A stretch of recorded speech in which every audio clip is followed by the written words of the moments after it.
is Dawn, and this is my channel, A Dark Cold Life. If this is your first time here, then welcome. And if you're a returning viewer, thank you so much for coming back. Today, what I have for you is we're going to make a wreath. I've only made one wreath before. It was a snowflake wreath with white Dollar Tree Christmas trees. And so this is my very first time. And I just want to say that for inspiration and method, I did watch a couple of YouTubers online, and those are This Southern Girl Can and My DIY. Please check out their channels. They have amazing crafts. And so the very first thing that I tried to do was flatten this wreath. I tried many different methods, and as you can see, I did not succeed. And so the first thing I did was remove the label, and then a couple of these holes weren't completely punched out. As you can see, they have little plastic remains inside of them. And so I just used the end of my scissors to make these holes nice and wide. Okay, I'm going to go over the materials that I'll be using today, or may be using today. Like I said, since this is my first time, I'm not sure what I'll be using. A long time ago, I got these this mesh. I got this one and also a blue mesh from Dollar Tree when it was still $1, and these were 10 inches by 10 yards, and it's this ombre effect of yellow to green. And then the other one I got is blues, but I figured I would use this happy yellow and green today because I want to put this on my front door. These are 6 inches by 5 yards. I'm not sure if I'll be using these yet or not, but I have a couple of them here just in case. I have some white chenille stems in case I want to use those to attach to the board. And then I also have these white nylon cable ties, short and long, that I got at the Dollar Tree. I have some Dollar Tree clips to hold the bundles if I need them. And I also have this yellow, this gold ribbon. I'm not quite sure this is going to match, but I might mix some ribbon in. I haven't decided. And that's, I believe it, scissors.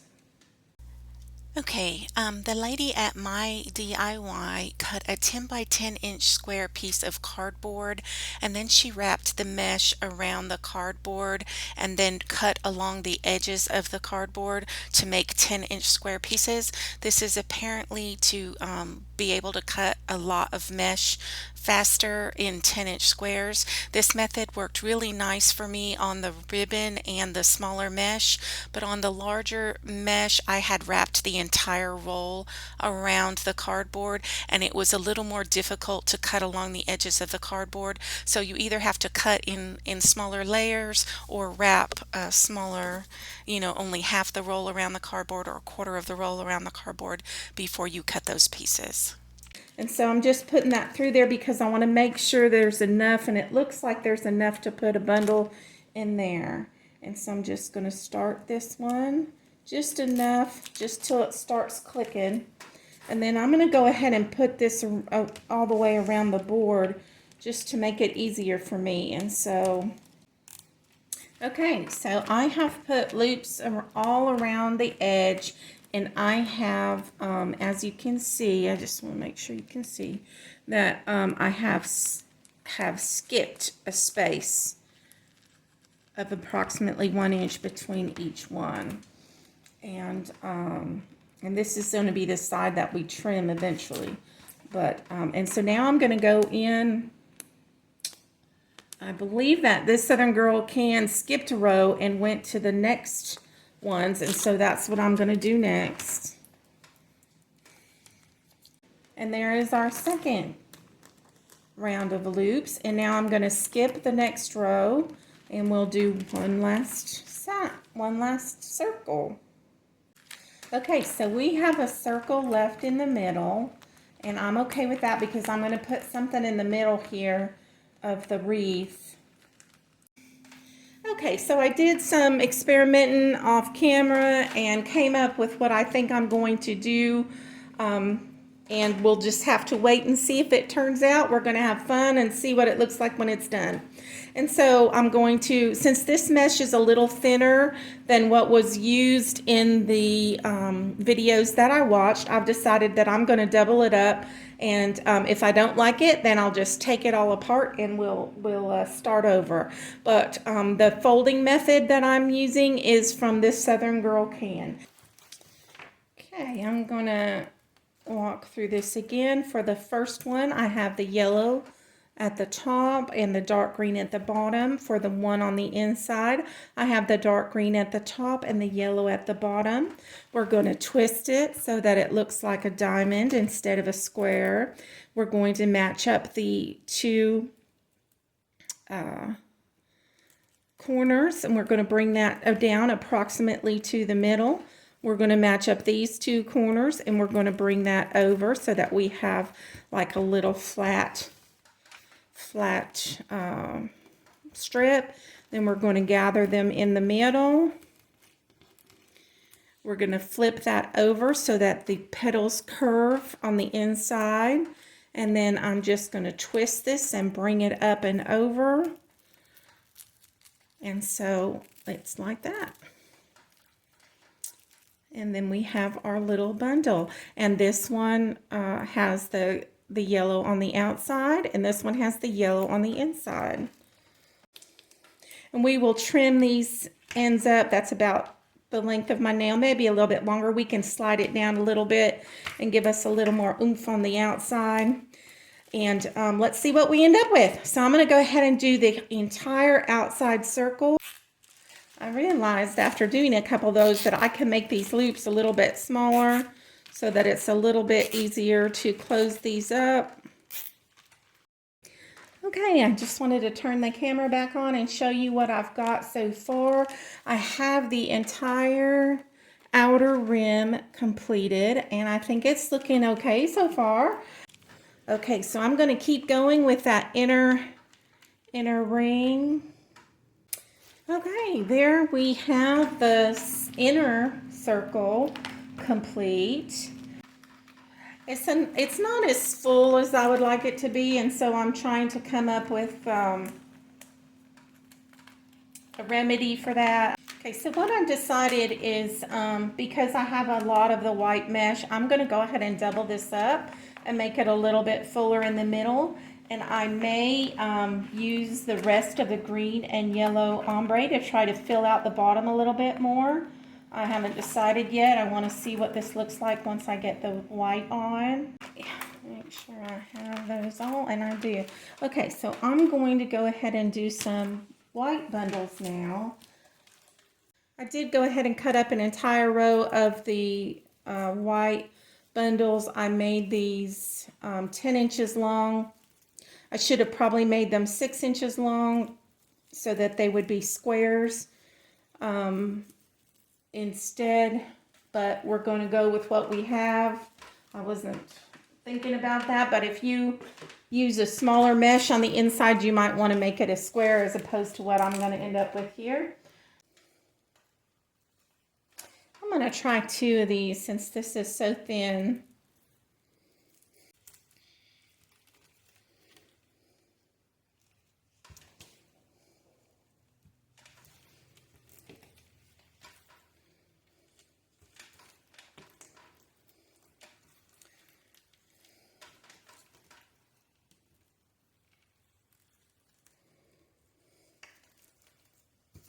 And instead of making them points, I'm just lining them up, gathering them.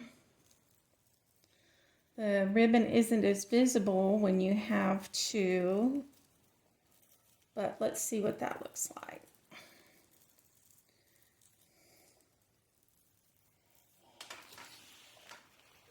I think it looks better with 2.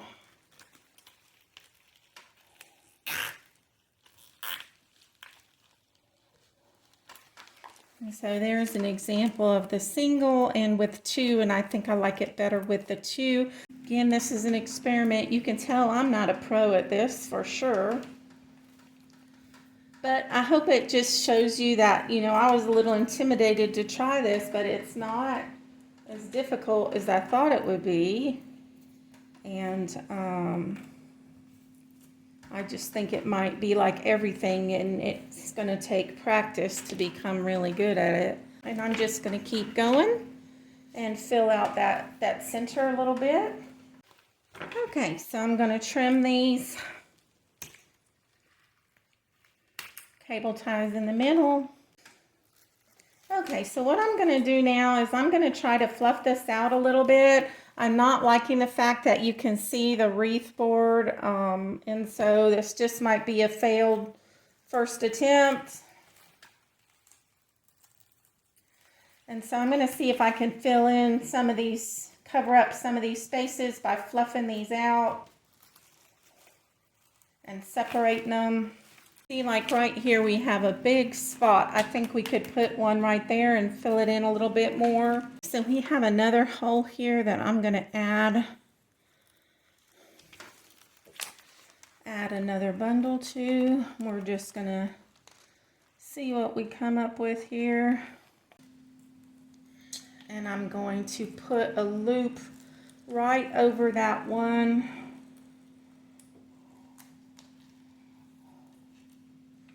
This will be what I use to hang it. All right, so this is what I have right now.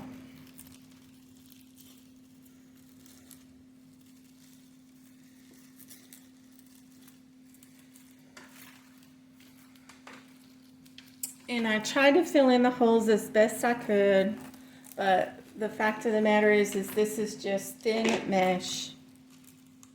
Here is the hanger that I picked. This is what we've got. So this is what I had planned to put in the center of this wreath. Instead of using it as the hook, I'm going to use this screwdriver and take these things off the back. I may even put another round in there just to cover these up. But at this point, I don't like it the way that it is. I'm going to call this a fail. With the wreath board, you can't, it doesn't seem like you can use this thinner mesh even if you double it up, because even in the doubled up spots, you can still see the holes in the wreath board. So what I'm going to do is hang this on the wall and see if I like it better, if I should just continue. Okay, so I'm not a huge fan of it laying on the table, but when you put it up against the wall, it actually, you can't see the holes and it actually looks nice. So I'm going to keep going. If this is a fail, it's a fail. It's my fail and it's all right. So this is what I plan on using in the center. And what I've done, since it's not quite large enough to hide these cable ties, is I've gone ahead and put loops in for the very center of the wreath, and so I'm going to cut another roll of white and this other roll of ribbon. And since I want these to be squares and not the way that I did the other ones, I am going to actually make these 6-inch squares. Okay, so we are going to double these up like we did before. And since we have the square this time,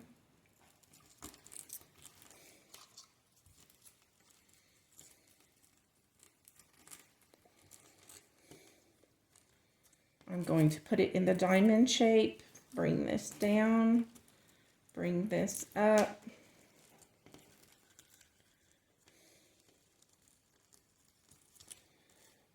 I want that gold to be in the middle. And then we're going to gather, gather, gather, and flip it over. We have our little petal loops with the gold in the middle. We're going to twist it. Okay, so this is what my wreath looks like currently. Again, you can see the board behind it. I'm just going with it. This is my first Wreath. Consider it a practice wreath, whatever you will. when I hang it on the wall, the board is not as visible. And so I'm going to go with it. But before I do that, I want to do some cleanup of these stragglers.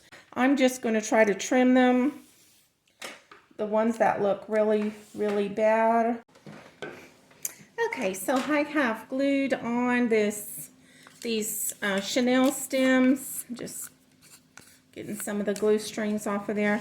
Glued on these chenille stems, and the reason I decided to do it this way is I want to be able to use this center plaque. I like it. I think it looks pretty on a wreath. I want to be able to use this again.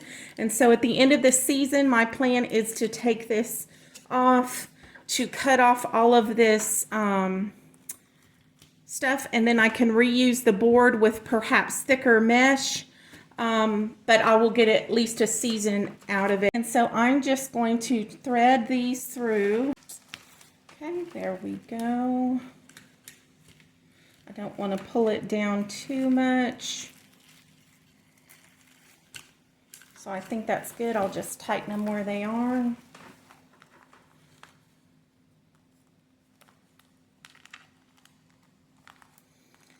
Okay, and then I'm just going to trim off these chenille stems.